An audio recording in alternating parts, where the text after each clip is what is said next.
Hey, Taylor, you're on mute. Somebody keeps muting my mic. There we go. Are we live and ready to get started? Well, I hope everyone is having a great Thursday. We are so excited to kick off this webinar. I just want to tell you a little bit about Gray and who we are before we get started.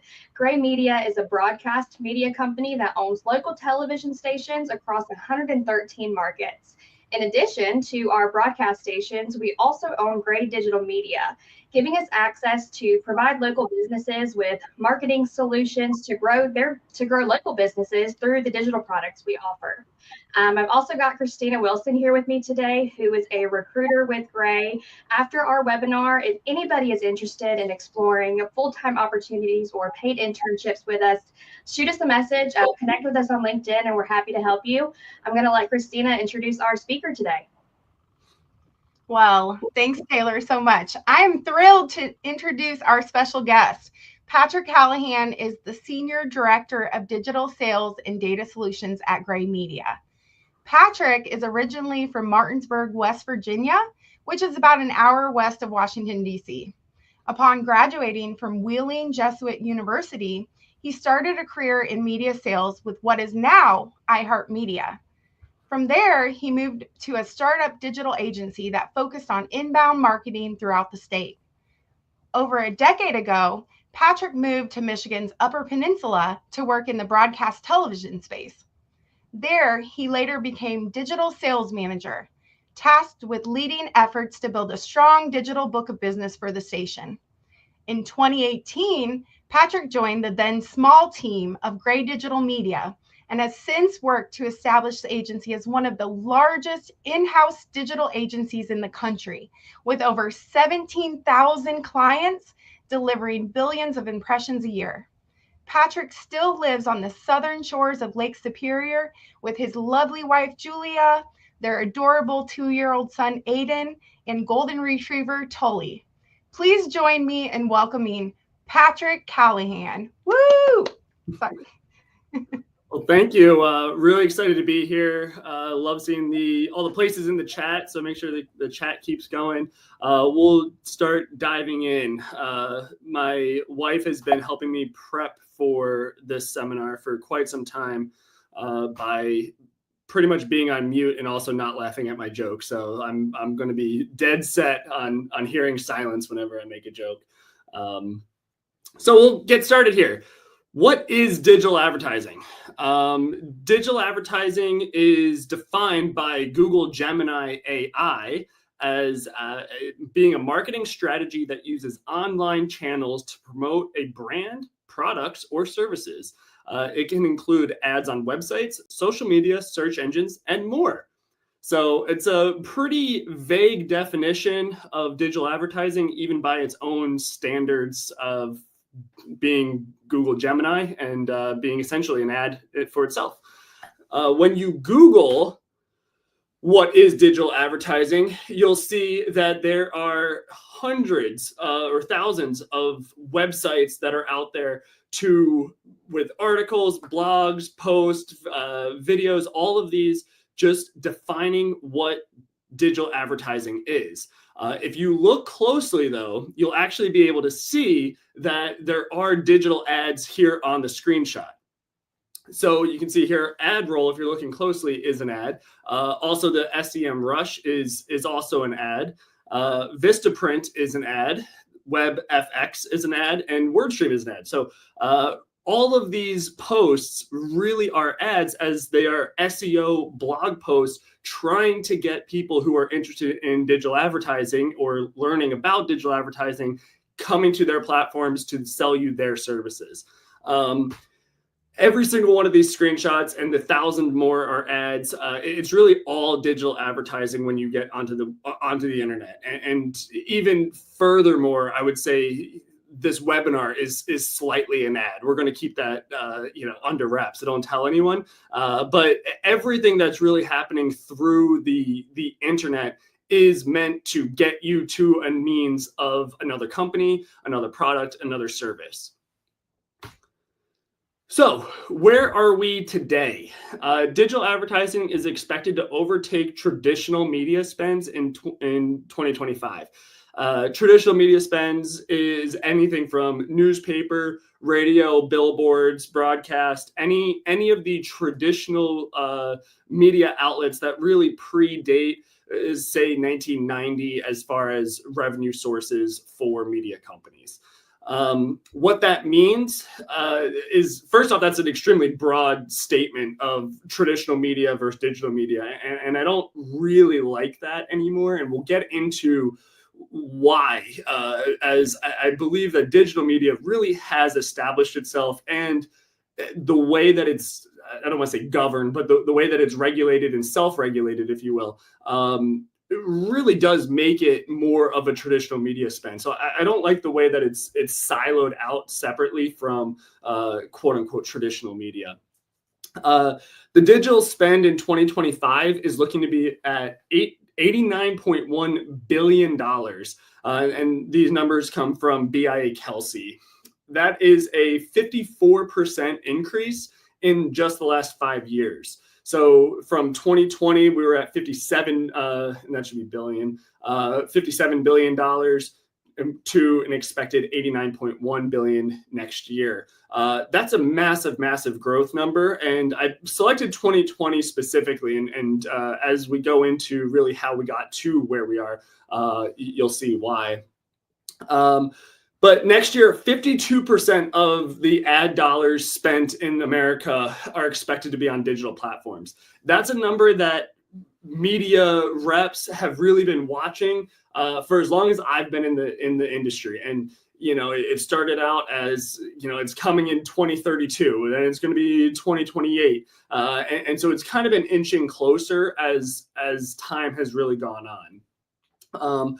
What does this mean now that digital is outspending on traditional broadcast or traditional media sources? I don't think anyone really knows what that means. I think it's all really being looked at as media buys now. So when we were looking at the convergence of this, I think it was more important as digital and traditional media was really more siloed. Now, as we're looking at impression-based selling, where you're just trying to reach an audience and it doesn't necessarily matter which platform, all those quote unquote walls really kind of come down. So, like I mentioned, how did we get here? Some of you might remember these types of load screens, some of you might not, and that is okay. So I'm going to take you guys back to 1993. Whitney Houston's "And I Will Always Love You" was the top song on the Billboard charts. But she was not the only musical star to make waves in 1993. If anyone has any other guesses about the second, in my personal opinion, most important musical event of 1993, I'd like to see the guesses. I, of course, am talking about the garage band Severe Tire Damage, who live streamed just a few moments. Olivia, you can keep those comments to yourself, please.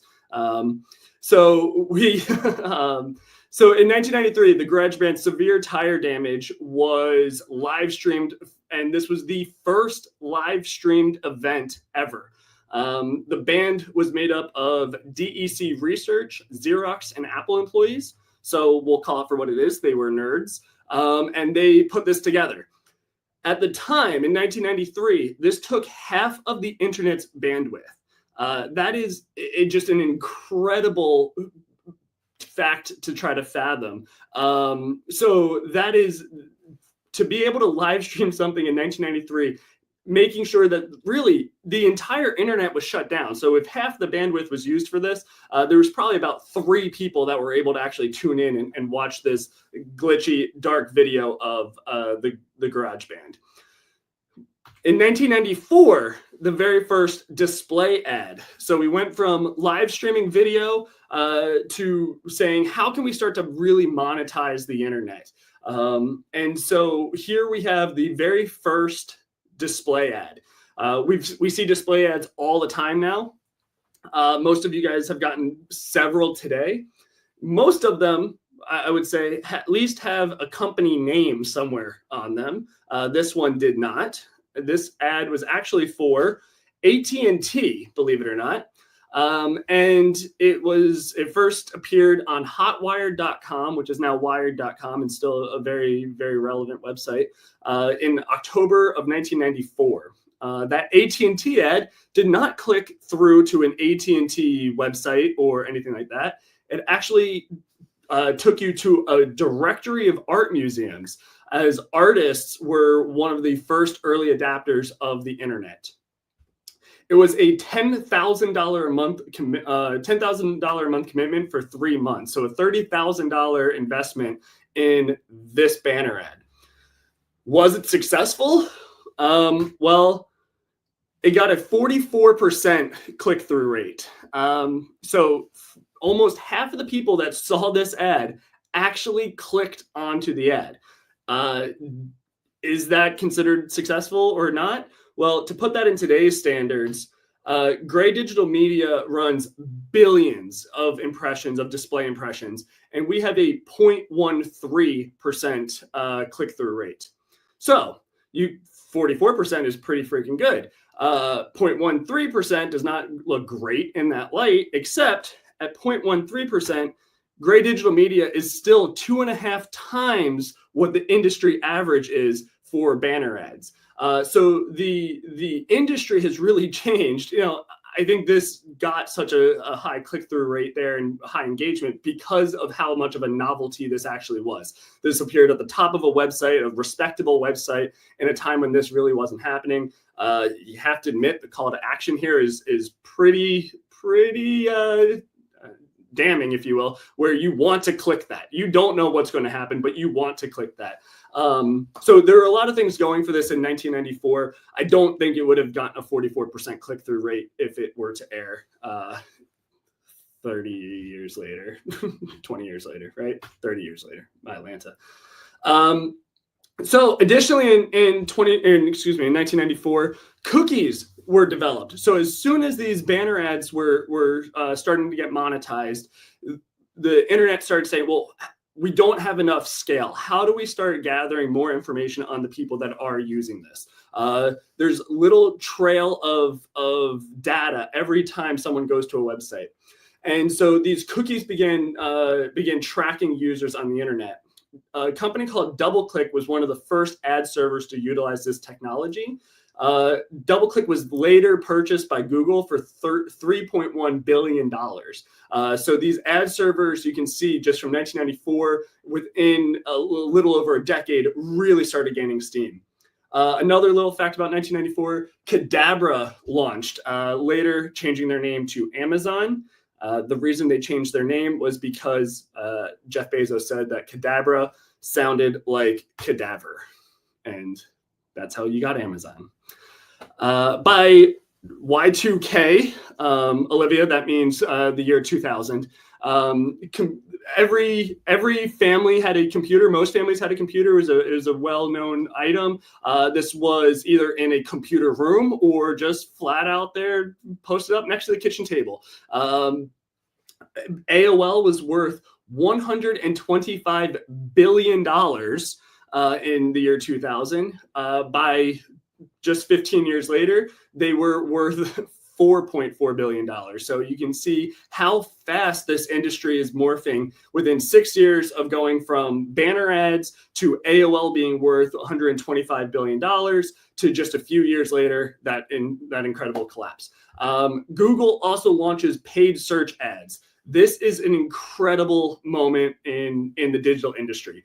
This is one that really, I don't want to say plagues the industry, but is a monster to deal with. It's one of the pieces that you really can't get around, and you definitely need, but you have to have a strategy for. And Google makes it very hard to not do it. Google really owns this space. So this was a big year for them. The next couple of years, really, the internet started becoming a little bit more social. You can see here we started connecting with people more. 2003, MySpace and LinkedIn, which I was a little surprised that LinkedIn was so early, followed by Facebook in 2004, YouTube in 2005, and Twitter, now X, in 2006. I thought this was kind of cool looking at just the logos over time. Again, LinkedIn really stood out to me as it really has not changed much. They went, their logo stayed the same. They just went from that black font to blue. YouTube has changed a number of times, still staying true to the red square, and obviously we're pretty familiar with Facebook there. And you got to throw Tom in. So after that, I think it's important to look at where we are in this timeline of digital. So from first banner ad in 1994 to 2004, that's 10 years, right? So first banner ad to Facebook is 10 years. We are now 20 years removed from Facebook starting. So there's been a lot of changes and a lot of changes in that. I don't want to say the first 10 years of the internet, but those 10 years of the internet, and the next 20 years are something that really has started to give us more information and more adaptation of this. In 2007, another pivotal piece of this, Netflix started streaming. So Olivia, prior to this, we had to mail DVDs back and forth to each other with Netflix. And that is how Netflix got its start. And then moving into 2007, they started streaming. And this is really where they shut the door on video stores and things like that. Barack Obama also sent the first tweet as a presidential candidate. So this is another major moment for social media and really the internet as a whole, as now mainstream politics. This isn't an underground thing where nerdy people have access to the internet. You have presidential candidates really embracing these platforms. First iPhone is released, and of course, Facebook ads, very similar to Google. It takes a monster share of digital advertising out of all of the market. Cool. So in 13 years, we went from banner ads to cookies on social platforms and Netflix and Christmas shopping, we'll say. Most of these platforms have been established, but like I said, we needed more scale. So all of these platforms that we talked about really, except for AOL, are still in play. Even DoubleClick is still owned by Google and is still a massive, massive ad server. So there's a lot of these early, late 1990s companies that have built into massive, massive media conglomerates. And what do they do when they hit this level? Well, they have to get the adoption out there. And so over the next couple of years, you can see that the internet has gone from 10,000 websites in 1994, 10,000, that's it, to in 2007, over half or nearly half of Americans have high-speed internet. And then fast forward to 2024, where 64% of the world's population has some sort of social media. So you can see that just in these short years, we've gone from 10,000 websites to almost 2/3 of the entire world population is on social media. So I wanted to highlight 2020. So obviously during the pandemic, digital was in a very strange spot. Everyone started adapting a lot faster. And I would say more specifically in the streaming space. Here is what feels like a picture of me and my dad trying to teach him how to plug in a Roku device so he can watch Tiger King in 2020. So all of us had very similar experiences where we're on the phone with someone trying to talk them through how to get to access to a show that they can start streaming during the pandemic. This really put streaming television into high-speed adoption. I don't think we were expecting to see the numbers that we saw in 2020 until honestly probably about 2024.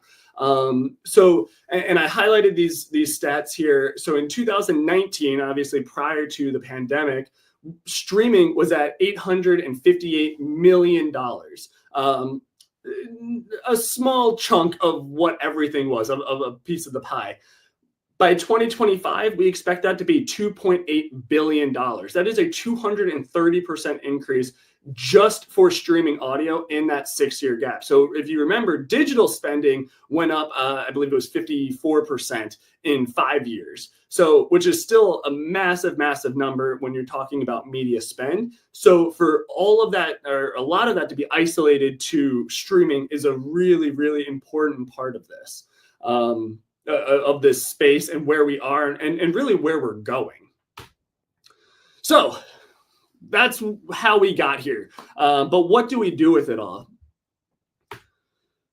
So really, the internet was built to connect. And I think if we entertain with all of this, if we look to define this and keep this in our mind, the internet was meant to connect people with information, connect people with people, and connect people with brands. I don't know if it was necessarily started to connect people with brands, but it certainly morphed into that very, very quickly.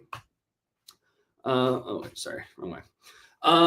So as we get into connecting people with brands, I like to break out media into two facets of this. We've got our organic media and we've got our paid media. Both are incredibly important. You know, what we do, obviously, in the media space, we touch both aspects of this. Don't get me wrong.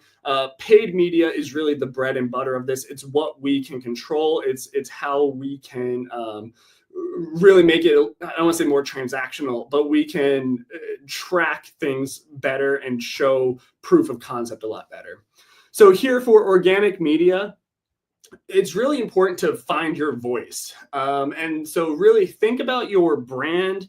What kind of voice do you want your brand to have? And I always think about this as through social posts. If your brand was a friend on Facebook, and I should note, I don't recommend making a profile for your company or for your clients. I always make sure you're doing an actual business profile. But think about your social posts. If they were a person, what kind of voice would they be posting? What's the type of content that they would actually be posting? This also goes for SEO and blogs, which we'll talk about here in a second. But does your in-store experience match your online voice? And you don't necessarily want to create this character for your online persona for your business if that doesn't match what the client or their clients are going to get when they walk into the door. And how does your website work with all of that as well? Does your website really work as your online storefront? So SEO blogs, I went back and forth on whether I wanted to include this. SEO is incredibly boring. It takes forever to actually start gaining some traction. It is wildly important. If you don't have it, you're not going to show up on the Google page on the Google page when searches are being done. And if you go back to that early slide that I had of what is digital advertising, that's a pretty broad search phrase that I typed in. So for those companies to come up on top of there, they are doing a lot to make sure that they show up when someone types in digital advertising. Now, that's a very, very broad one. Most clients are not going to be digital advertising. It's going to be home services near me, restaurants near me, those types of things. And so the near me search is very important in SEO. Back to the blog section of this. Blogs are something that we can really, really focus on with our clients. It's one of the things that I like to consult with because the blogs should not be difficult. The blog should be the top 10 questions that your clients get the most. So if I'm a new customer to a business and I walk in, what are the questions that I would have for a sales rep or for the owner of the business? If you answer those online, what you'll find is that before that person walked in, they likely Googled those questions and they're finding an answer. And by doing this on blogs, you're helping them find your answer prior to them walking in the door. And so it's doing two things. It's really making your potential customers into warm leads. It's helping Google find your website faster. And it's also can what I call cross-pollinate the content. So those same blog posts can be emailed to potential prospects. You can reach out to potential clients or anything like that and say, hey, we just posted this blog. It made me think of your situation. I wouldn't do it as a blanket. I'd make sure you're pinpointing their situation. But you can post it on social posts. You can also end up doing press releases and sending that out there, and depending on what you guys are actually posting. So it's very, very important to do SEO blogs. It is not the only part of SEO. I want to make sure that's very clear. There's a lot of aspects of SEO beside blogs, but this is one way to really start boosting up your client's website. All right. Now the fun part. Now the paid media. So you'll see here, I'll kind of start backwards. You'll see here that we actually still have SEO on here. SEO is still very much a product that is offered. Gray Digital Media offers it. It's not one that we really lean into, but it is a product that we offer. There's plenty of companies out there that specialize on SEO. I personally really do believe that the best content comes from within the client, but I understand that clients have to run their business, and so we are available to offload that. So that is why it is included under paid media. However, when you talk about paid media, all of the other ones really come first. So I have this listed under programmatic. Really, they're individual products here. I don't know if you guys can see my mouse. Yeah, I think you can. So streaming TV, obviously we talked about that and the growth of that, but the definition of streaming TV is really video streamed through the internet. So if you're watching a show on your phone, that is streaming. In the last couple of years, as Roku and smart TVs and Fire Sticks have really taken off, we really do consider it more of a actual connected TV or CTV device. And you'll see a lot of more of the more reputable media companies lean into the actual CTV side of this, where you're sitting on a couch in your living room, you've got your remote, and you're streaming something through your television set. And we'll get into content and devices and things like that later. Targeted display, those are going to be your, hey, you should click here banner ads. This is between streaming TV and targeted display. This is a huge chunk of what our clients do. These are really top of the funnel branding pieces that we're able to get this information and branding out to potential customers. And I'll explain how we do that here in a minute. Targeted video is going to be your pre-roll. So you go on to ESPN before you watch the sports story of the day. There could be an ad for your local advertiser right there. And so that is your targeted video. Streaming audio, this is going to be Pandora, Spotify, iHeart, a lot of those big names there. Gaming. This is a really, really cool space that not a lot of people are leaning into, but we're seeing some incredible success out of. These are primarily mobile gaming offerings, but we have two aspects of this. There's the first one where you are actually in the game. So if you're doing a driving game and you are weaving through traffic and there's a billboard there, that billboard in the game could be for your local advertiser, which is a really, really cool, immersive place that you're able to put them. The second option is what we call interstitials. And that's going to be between gameplay. You're playing Candy Crush. You mess up the level. You have to see this ad, this full screen ad, click on it, interact with it before you get moved on to the next game. And then digital out of home. This is going to be the easiest way to explain this is digital billboards. This could be bus stops. This could be gas station videos that play at the pumps. This could be really any digital screens that are outside of the home. And we're seeing a massive surgence of this inventory across the country. Then we have our social grouping here, which obviously is going to be your Facebook, Instagram. I included email on that, and that is really more for acquisition-based email pieces. So we are going to be reaching out to new customers, not necessarily touching base with current clients. And I'll talk about that in a little bit as well.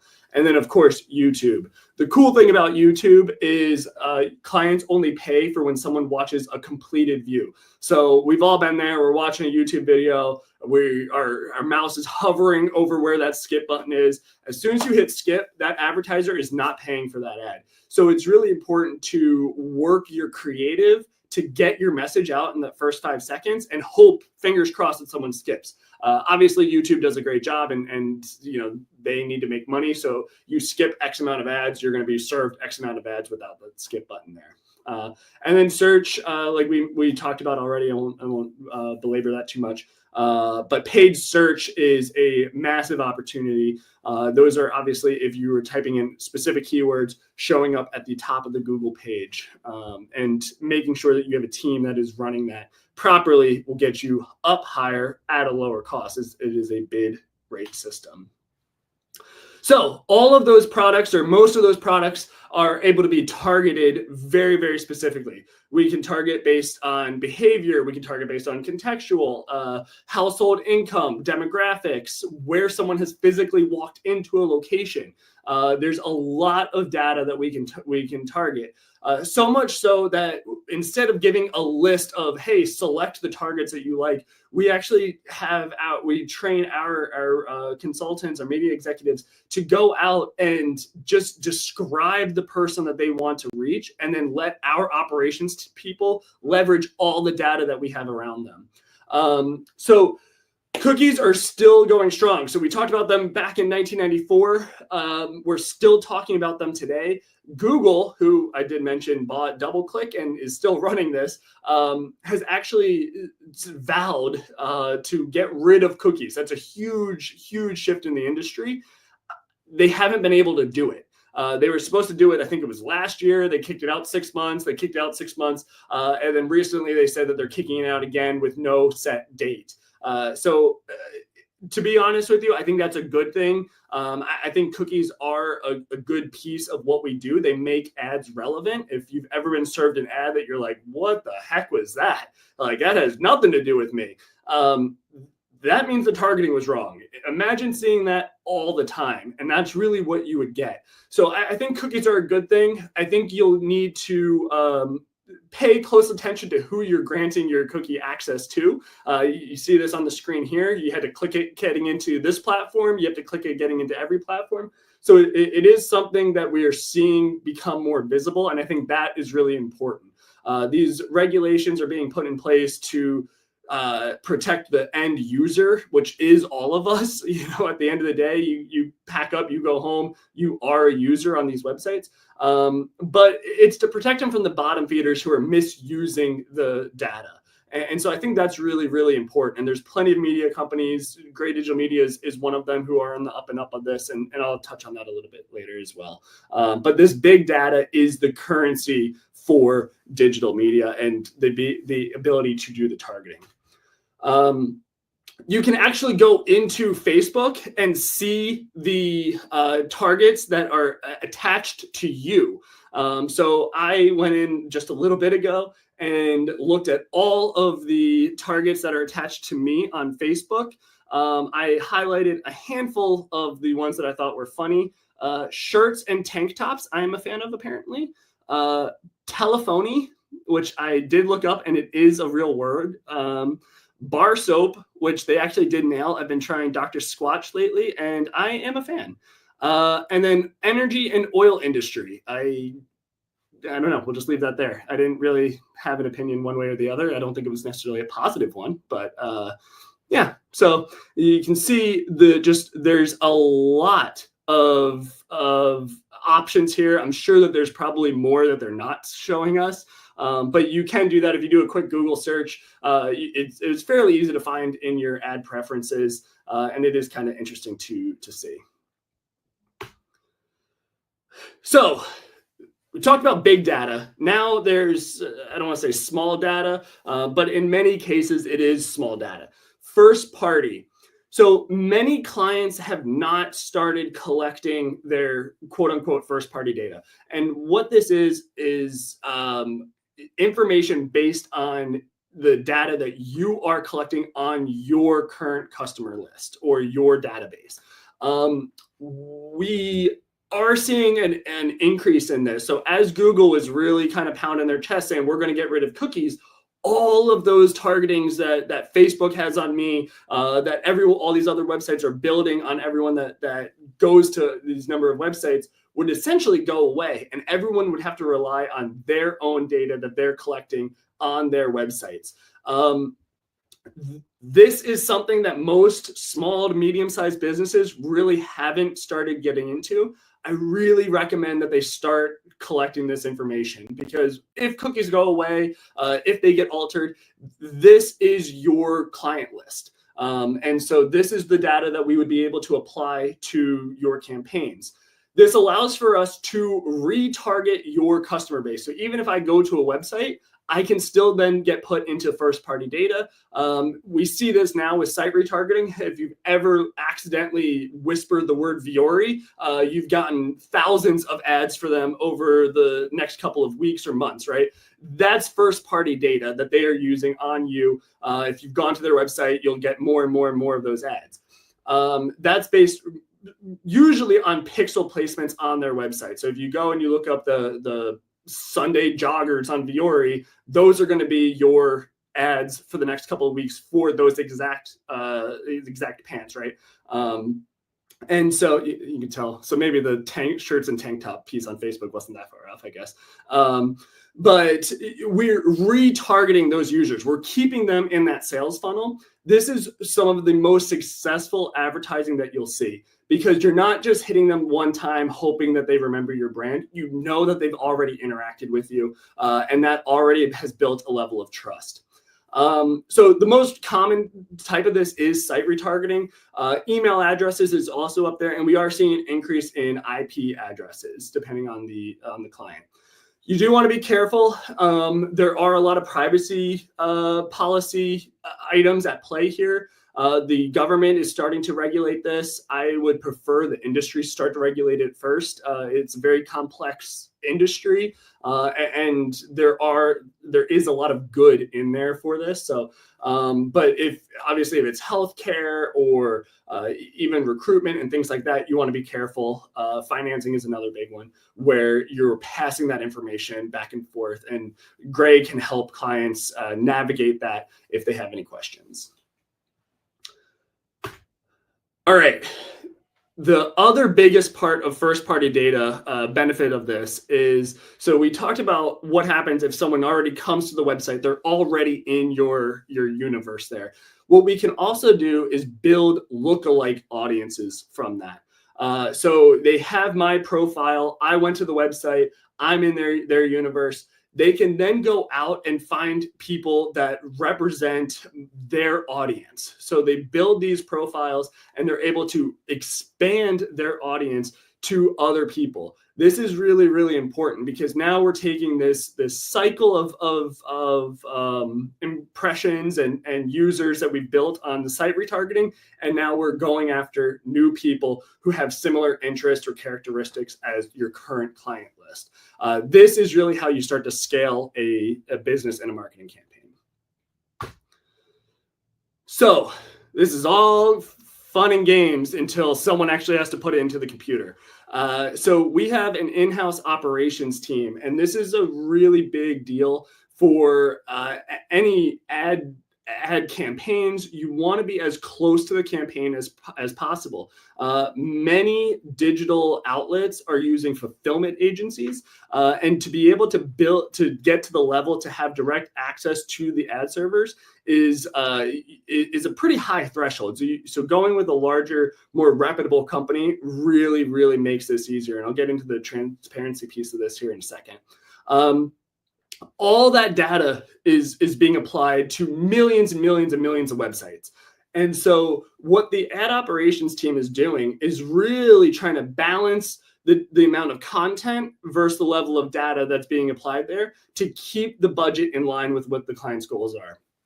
So for example, if you have a client that only wants to be on ESPN, but also wants to reach females 25 to 54 with a household income of $250,000, that's a very specific demographic. We're going to have to pay to get that level of data from these big data companies that are collecting all of it and apply it to these ads.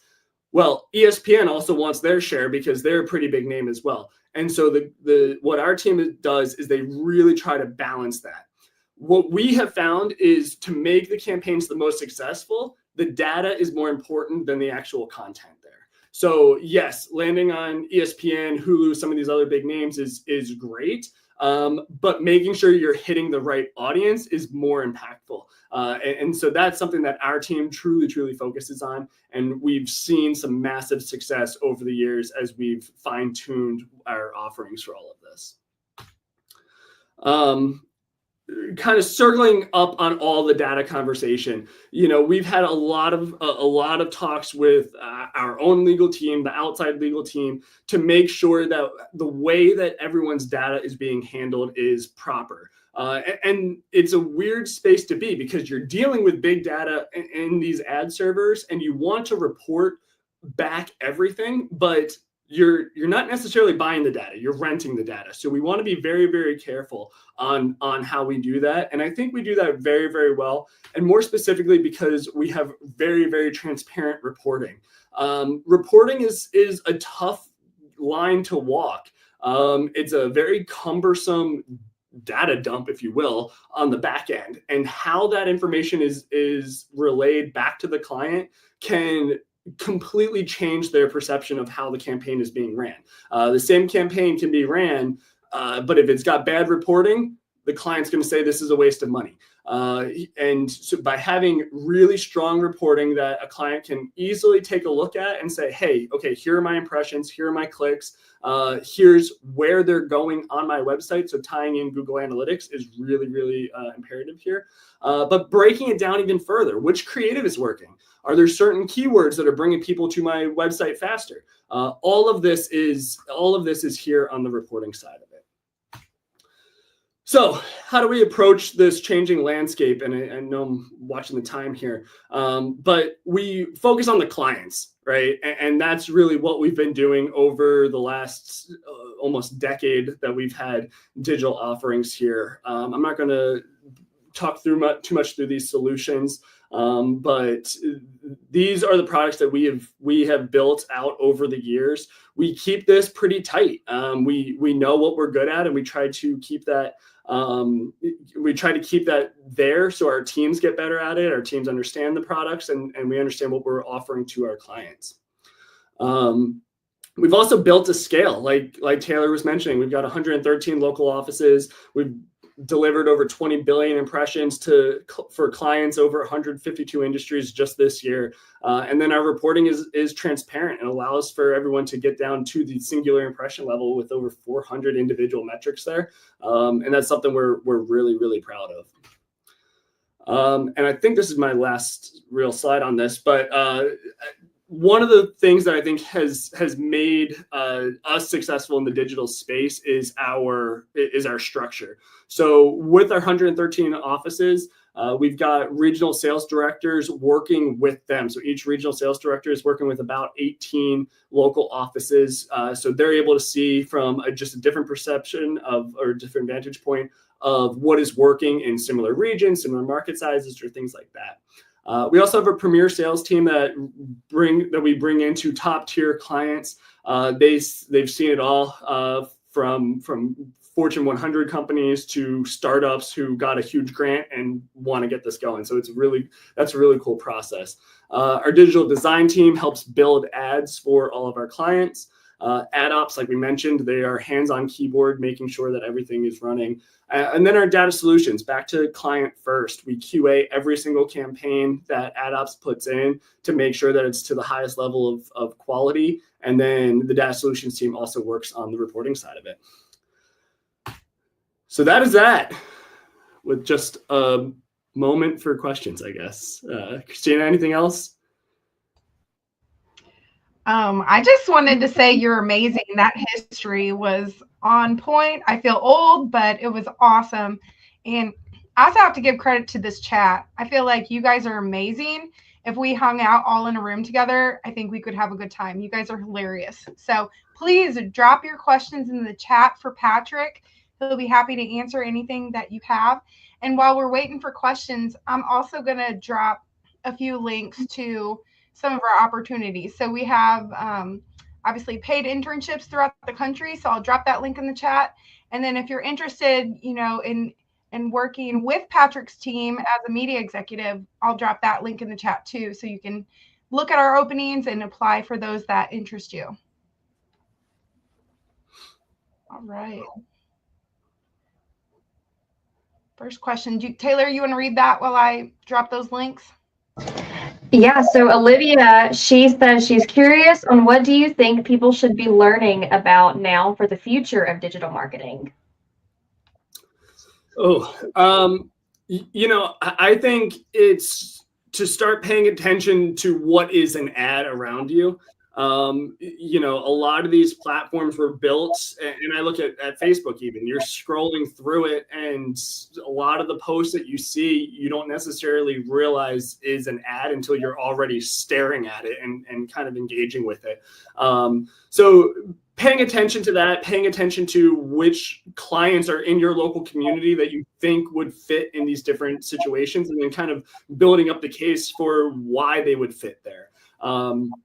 As far as what we should be learning about, I think paying attention to privacy policies and regulations and changing laws. There's, I think, 7 states right now that are removing the ability to what's called geofencing. So we can actually serve ads if you walk into a certain grocery store. We can serve ads for a competitor grocery store. And then for the longest time, we were actually able to tell if you later then went to grocery store B.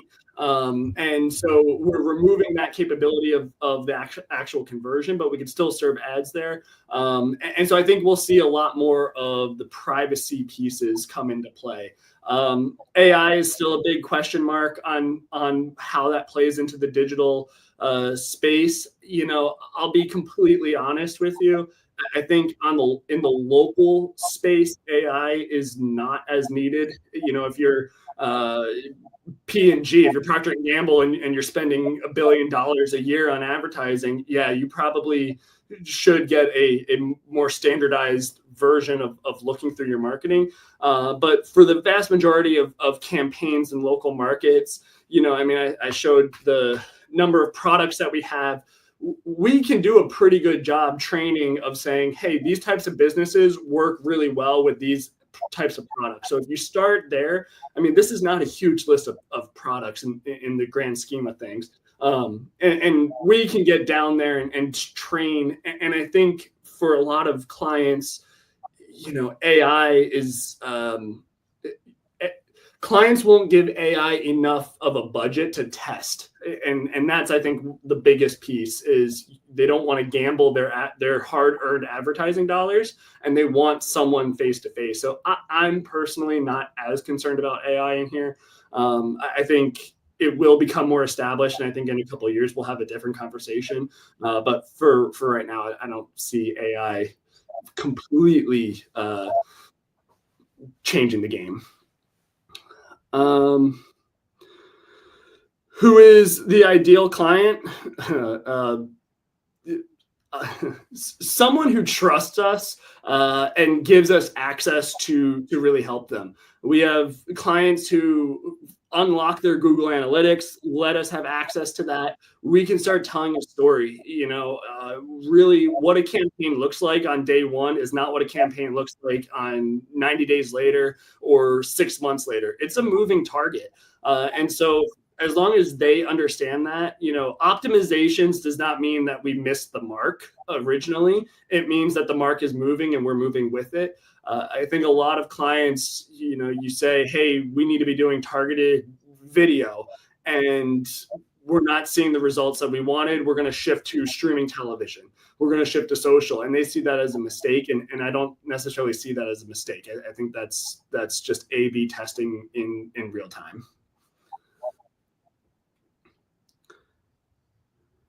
For a service business, is that like home services or just service in general? I think in general of this, I think services is photography and media. I think services is one of the industries that will really remain a top player in this space, because business to consumer is a lot easier in the digital space. Business to business, I think it definitely needs to be done more individually, whereas business to consumer, you need a wide net to reach out there. So I would look at more what we call top of the funnel tactics, which is going to be your streaming television, targeted display, some of these higher ones where you're looking at branding. We call that really creating a need versus answering a need. So if you're home services, if you're living in Quincy, Illinois, and your heater goes out today, your furnace goes out, you might not have been in the market for HVAC yesterday, but you woke up this morning and you are. You're Googling and you're calling the first person. So you have to be at the top of the Google page if you're in the home services industry. If you're more in the photography side of it, you need to be showing people, hey, these are the pictures that I do. Your family would look great in family portraits, and kind of creating that need as opposed to answering that need. Absolutely. And strong creative is important. Yes. I think we probably have a lot of students in the chat. So I just wondered, what do you look for in a candidate, or how can, a student coming out of school, what can they do to stand out from the crowd when they're looking for a position? Are there certain things that you look for in maybe that entry level person, if they're Google Analytics certified or something like that they can do to really help stand out? Yeah, I think a lot of students focus on the organic side of the business, and I understand why. That's what you might notice as you're getting into it. You see social influencers, that's more on that organic side of it. You see the voices that brands are putting out there. But don't shy away from the paid side of it. And even if it's not the full understanding of the ins and outs of the back end of this, that's okay. But understanding the ad units that are being placed and why you're being targeted for that. And really just kind of taking a step back and taking in the media space around you. I think that is incredibly valuable when I'm talking to students who are stepping out into the quote unquote real world.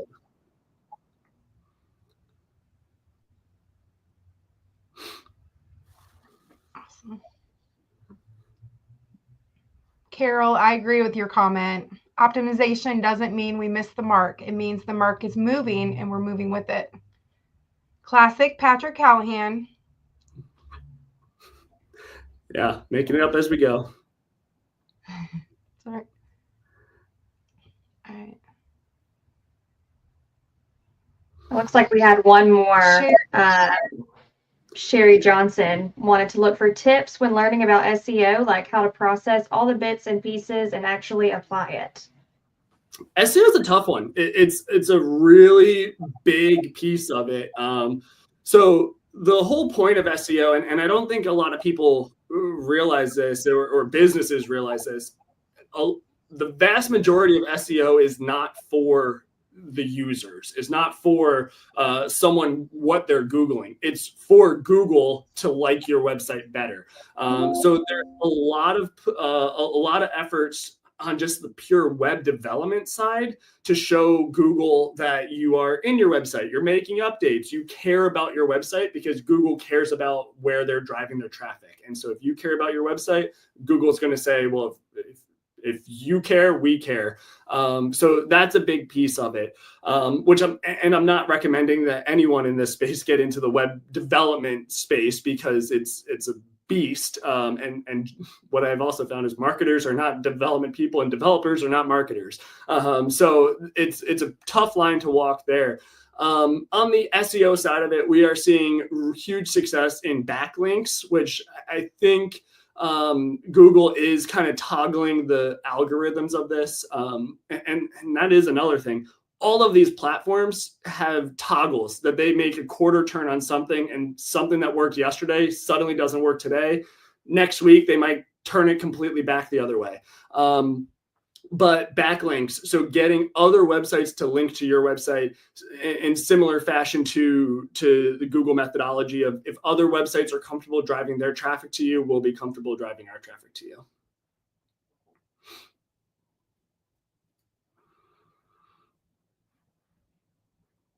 Patrick, I think that's all the questions that we had today. Perfect. Yeah. So we just want to take this time to really thank everybody who is still on, who has been chatting with us in the chat box, who's joined us for this call or will watch this webinar through future streams. This has been great. Patrick, you were awesome. The information that you gave us was very beneficial to all of us in our individual careers, I think. And we're looking forward to connecting with each of you. Please don't hesitate to reach out if you have any additional questions, want to talk careers with Gray, or just want to learn more about digital marketing. We're happy to help you where we can.